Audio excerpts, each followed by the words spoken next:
Abuse maingo 20 machuo kod mawakeni e katwech ma Kakamega oidho ngase yie margi kane irwakogi ayanga kaka jokanyo mag riwruoge moyiedhi e kanisa ma kopere.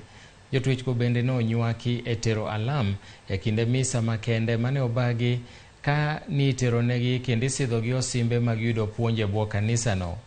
Koro gin gi thuolo ma tiyo kanyakla kod jopiny mamoko e chenro mar kanisa ma kopere. Komanda mar otwech ma wakeini e kaunti ma Kakamega Dorin Anabaka okwayo oganda moko mondo rwak mabusego e kinde ma giwuok e od twech.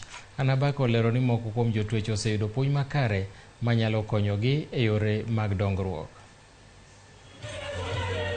We had the inmates receiving the sacrament of confirmation, and then again commission of the women inmates into the Catholic Women Association.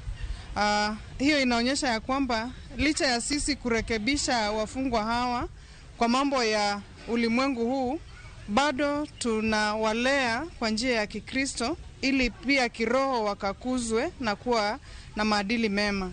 Haya yote yanafanyika mahali hapa kuonyesha ya kwamba kufungwa kwa wamama hawa hakukatishi ile kukuzwa hata